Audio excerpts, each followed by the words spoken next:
Welcome to Jazz Time. JazzTime.com is an online store that buys, sells, trades authentic luxury watches. We make these videos so our customers can easily choose the best watch for themselves in the comfort of their own home. If you like this watch and would like to purchase it at the lowest price anywhere online, click on the link in the description below to buy it at JazzTime.com. Today, I'm going to be reviewing the Rolex Datejust 36 with stainless steel and yellow gold and silver diamond dial, reference 126283RBR. I'm going to talk to you a little bit about the history, where this watch stands with respect to others in its same lineup, then talk to you about the case, bezel, dial, bracelet movement, try it on, and finally give you my thoughts. So let's start with the history. The Datejust has been around for a super long time. In fact, it's Rolex's most iconic and most popular line of watches, and they make the most amount of Datejusts of any of their other lines. Rolex makes a lot of different lines. They make the Submariner, the Daytona, GMT Yachtmaster, Datejust, of course, Day-Date, now the 1908. They used to make the Cellini. They make tons. The list could go on and on. But the Datejust is the one line that they make the most of any lines that they make. So it's worth talking about. Now, and it's been out for, I don't know, something like 70, 80 years or something. It's got a massive history. I think the longest history of any of their lines. Rightfully so, because it's a beautiful watch and it's also iconic. It's what really put Rolex on the map. Well, it's hard to say. A lot of things put them on the map. This was definitely one of them. Okay, so now let's talk about where this watch stands in the lineup of other similar Datejusts. Now, the Datejust comes in size 28, 31, and 36. That's basically small, medium, or large in millimeters for women. And for men, they have it in Datejust 36 and 41. So that's more or less medium and large for men. Now, the 36 overlaps for both men and women. So, in fact, it could be worn by a man or a woman.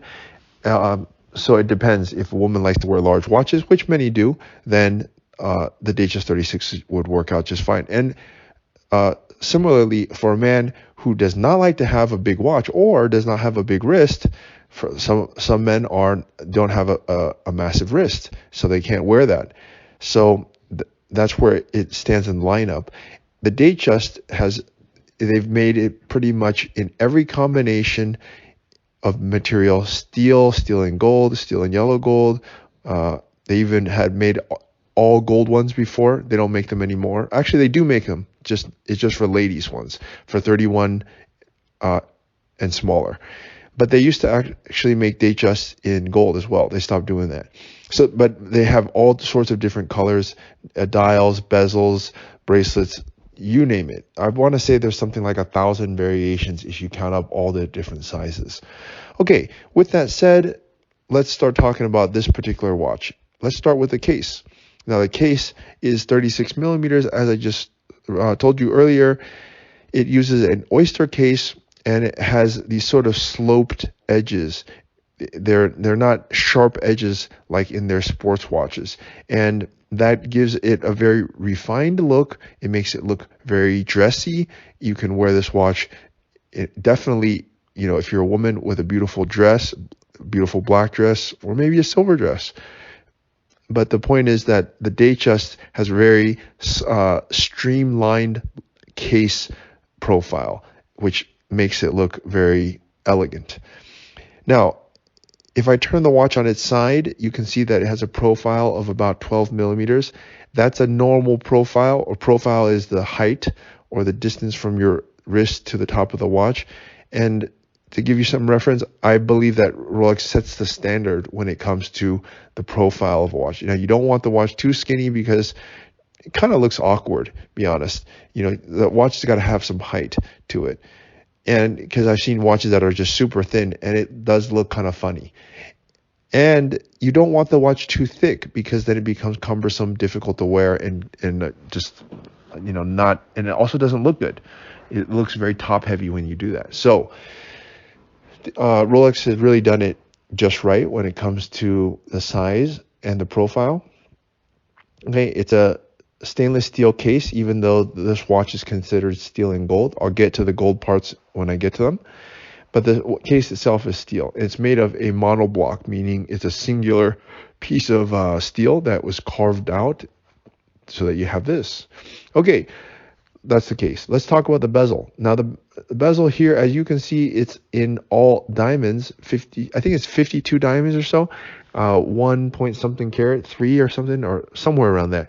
But at any rate, the diamonds that Rolex chooses to use, of course, are internally flawless, decolored, absolute perfection when it comes to diamonds. All natural stones, hand selected and placed by a expert gem setter, and the result is what you see here. Every stone is turned such that it glistens in the light perfectly, and if you look at this watch under the loupe, that is basically a magnifying glass for jewelers, you'll see that the craftsmanship, it looks almost like it's done by a machine because it's so uniform and perfect, but in fact it's done by hand. Okay, and I bet it takes a long time. I don't know how to set diamonds, but I do know that it's not an easy job. So there you have it. Now, Rolex makes the bezel in many different configurations as well. They make it with a dome bezel, a fluted bezel, a diamond bezel, a scattered diamond bezel. So they make many different variations. And as you can imagine, the all diamond version, which is what you're looking at here, is the most expensive. It's the best one. It gets more expensive as you add more stuff to it. Domed is cheapest, fluted is a little bit more, and then the full diamond, as you see here, is the top of the top. That's like taking your car and tricking it out to make it the craziest, best that you can possibly do. And that's what they've done with this Datejust. I think it looks great. I like diamonds, especially for a lady, not so much for a man. If I was buying this, if I were a woman, I definitely would consider it with a diamond bezel. But that's not true. I guess if you're a guy, you like some bling. I don't really love bling so much for me, but anyways, that's me. Okay, so let's move on to the dial here. The dial here is interesting. Now, these are Roman numerals, but if you notice, at the 6 o'clock and 9 o'clock, you have a Roman 6 and 9, which are made with 18 karat gold surrounding, but they are set with 24 diamonds. If you look very carefully, this is a pave setting, meaning that the diamonds are all placed right next to each other. In fact, there's 24 of them in a very tiny little area too. Okay, and I think it's to me, I think it's better than the regular 10 diamond circular diamond, because one, you almost can't tell that it's diamonds here unless you look very closely. And I like stealthy, subtle things like that. Yes, the bezel is screaming all diamonds, but in the dial, they've very painstakingly placed these diamonds such that it looks elegant without looking too showy. Okay, now the dial is a silver dial, but it's not just a silver dial. Not like they just took paint and painted it. They used a sunray finish, which allows the light to look different depending on the different where you look at it. So you look at it in a different light, it will look darker. As you can see here, like from 12 to 6, for example, looks darker, and then you turn it and then 3 to 9 looks darker. So it's pretty cool. All right, now they do that by doing some kind of brushing technique that creates grooves running from the outward from the center to the periphery. It's I don't know, it's just a thing of beauty. Okay, now once the sunray finish has been completed, they've done all that, then they go ahead and apply a physical vapor deposition or electroplating, which allows to have its final look. Okay, let's talk about the bracelet here. Now, the bracelet is a standard Jubilee bracelet. Rolex only makes their Datejust in either Oyster bracelet or Jubilee bracelet, and in this Jubilee bracelet you have yellow gold, And oh yes, by the way, in the bezel, what you have is you have yellow gold on the actual bezel itself and the settings. And then you have diamonds that are set into that bezel, which makes sense because gold is much easier to work with than steel, and it will hold the diamonds but still be soft enough where they can move the little prongs, right? If it was steel, it'd be very difficult because steel is a much harder metal. Okay. And also it would look kind of funny if it wasn't steel. So anyways, the bezel matches it's in yellow gold. Now on the bracelet is also has yellow gold. It has yellow gold going down the center with stainless steel on the outside. Now you might wonder, well, why would you do a combination like that? Well, one, it makes the watch stronger because you are reinforcing the softest part, which just stays in the middle, which is gold, with the stainless steel, so that the edges of the watch are, as I said, just reinforced with steel, and that makes it very strong. And then you have the noblest of metals, gold, running down the center links. So the combination of this allows it to look both noble and strong and stable. So you kind of have the best of both worlds.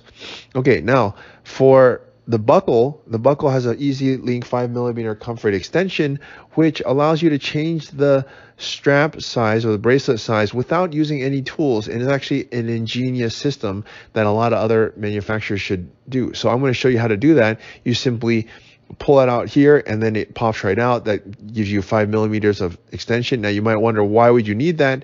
Well, if you don't know that at night, or when you've had a lot of liquid, or when it's hot, your hand will actually expand. And when it's cold, it'll actually contract. Makes sense, right? Our bodies are not always the same size. Just like you might wake up in the morning, you might be, X pounds, and then you might wake up, or before you go to sleep, after all that food and water and whatever, you might be X plus Y. So it makes sense that your hand would also do the same, which is actually true. Which is why Rolex developed this folding oyster clasp with a 5mm comfort extension. Okay, now let's move on to the movement. The movement is a 3-2-3-5 movement. You can't see it anyway, so I'm not sure what there is to talk about other than saying that it has a good 70-hour power reserve, which is slowly becoming the standard. Used to be 48. Now other brands such as Audemars Piguet upped their game. Rolex followed suit, or maybe Rolex followed suit and then did it and the AP followed suit. Who knows? But any rate, is largely becoming the trend, except Patek. A lot of their watches do not have this long power reserve, which makes me think that they probably will start doing that in the future so they could catch up, because they are not having very long power reserves. And power reserve is important. It's kind of like, how far can your car go on one tank of gas? You'd like to go very far, right? Okay, that's a movement. Now let's try this on. I am 6 foot tall, 200 pounds. I have a 7.5-inch wrist, and as you can see, it looks pretty good on me, but I don't think it looks that great. It looks pretty good, but not great. And why? Well, because I have a wrist size of 7.5, so I can recommend it for people who have a 7-inch wrist, or smaller could go with a 36. Those who have a 7-inch wrist or larger, I think should go with a 41. So for a woman, let's say above 130 pounds or so, and for a man, it's above 160 pounds or 150 pounds. Okay, anyways, my thoughts on this watch. I think it's a fantastic watch. The Datejust is the classic watch, and in this configuration, I do like it. I like how the silver blends in with the rest of it. It looks harmonious, doesn't stick out like a sore thumb, like green or something, and green is beautiful, but the only thing is, what do you wear green with? So, you don't wear it with, I don't know, a lot of things that you can't wear it with, right? Whereas silver, it's a neutral color. It can be worn with a lot of things. I like the dial. I like the way that it's subtle elegance. And I like the diamond bezel. I think it looks great for women. It adds just a level of luxuriousness. And I do like two-tone too. Two-tone is a great way to mix both, high class as well as rugged. So anyways, for those reasons, if you'd like to buy this watch, click on the link in the description below to buy it at justtime.com. If you want to find out more about the watch you just saw in the video, you can just click below on Show More to see the full description. Then you can check the link next to Model as seen in video, click on it, and you will get to the proper page where you can see all the details. If you're watching on a mobile phone, you have to click on the arrow down on the right hand side below the video to see the full description. If you like this video, please give us a thumbs up. If you would like to share this video with your friends, you can use the share button below and share it on any platform you like. If you have questions, constructive feedback, want to tell us about some mistakes or misspeaks, just write a comment below.